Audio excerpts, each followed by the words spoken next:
Hello. You know, things are changing so fast, don't you think?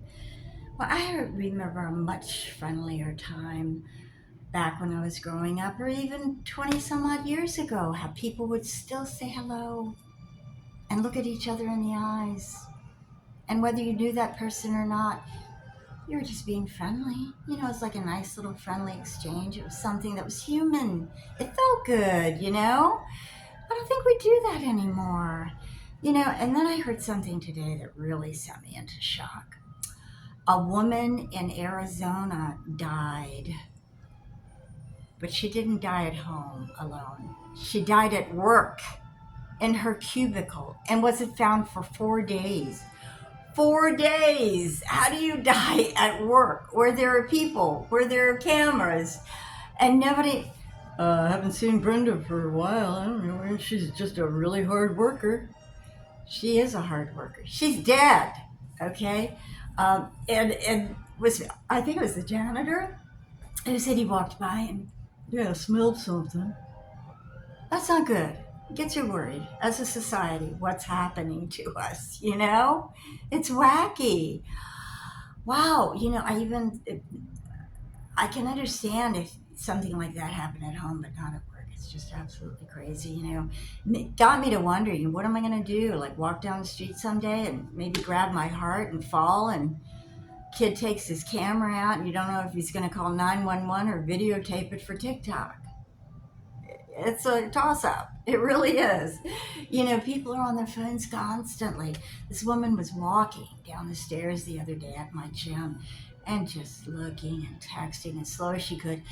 And I knew she was probably going to fall, but she didn't. But, it also angered me because she was holding up the line. We're trying to get down the stairs and she's looking at her phone and, please, we've got to care more. We've got to reach out, and don't get me started about customer service. Okay, you can't get anybody for customer service on the phone anymore. I mean, it just doesn't exist. I remember a time when I lived in New York City, like 35 years ago or something like that, maybe even less. I actually got someone from New York Hospital on the phone, and it was a nurse. Okay, my girlfriend had, was about to commit suicide. I'm not kidding, Debbie. And she had just started a new job and she didn't like to work. So she was like, Patty, I can't take it anymore. I'm just going to kill myself. And I'm like, no, Debbie, don't do it. I'm taking some Valium. And she dropped the phone. And so I got really scared. I called New York Hospital and I told it, and the nurse answered and she told me, she said, if she only took 4 or 5 milligram Valiums, she's just going to have a hangover in the morning. So I was like, are you sure? And she said, yes. I mean, those were the good old days. You could still get even a teeny tiny diagnosis from a hospital personnel. And it doesn't happen anymore. You can't even get anybody on the line to diagnose what's wrong with your air conditioner or your refrigerator. It doesn't happen. As a matter of fact, I was on the phone to Comcast the other day, and the woman answered, and she's like, welcome to Comcast. Hello, Patricia. And I'm like, it's artificial intelligence. Oh my God. I said, please help me. I can't get my internet or my cable going. Well, would you like to hear about some of our pay-per-view options? No, I want to talk to a real person because my cable keeps cutting out. And so does my internet. Your bill is ready. Would you like to hear how much your bill? No, I don't want to hear how much my bill is or cable. I just want somebody with a pulse that I can talk to. You son of I'm like just letting loose all the expletives.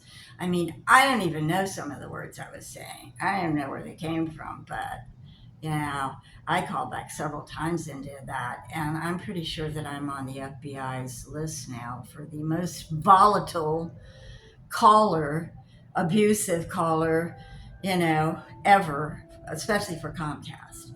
So, well, actually, that's probably not true. There are millions of people that hate Comcast. But yeah, it's just getting out of control. You know what? I think we just got to reach out. And not to mention the sheer fact that Alexa, oh, she's going. I got to get rid of her. The other night, I was just kidding with her. I'm like, hey, Alexa, make my boyfriend happy. And she was like, where is Robert? I'm like, what? First of all, Robert's really not my boyfriend. It's my next door neighbor. But how did she like looking? She knows there's a Robert. And how did she get that sexy voice? They're becoming way too intelligent. Okay? It's going to be out of control soon. And don't even get me started with other things like the changes in people and tattoos and oh, don't get me started because it would just go on forever. But my point is we've got to be a kinder, gentler society. Reach out. Don't let your, you know, employee or employer die at the workplace and their body's sitting there for 4 days and you don't even know it. It's just too much to overcome. You got to reach out and make sure that you care. Animals too, that's what we're here on earth for, is to reach out and help people, animals, and do our best. Not look at our phones. Phones are not it. And, TikTok is not it. Even though I'm talking to you on YouTube, it's. Let me know what you think. I'd love to hear from you, because we got to be kind. We've got to care about our fellow human beings. Let me know what you think in the comments. Thanks. Talk to you soon. Phew. Bye.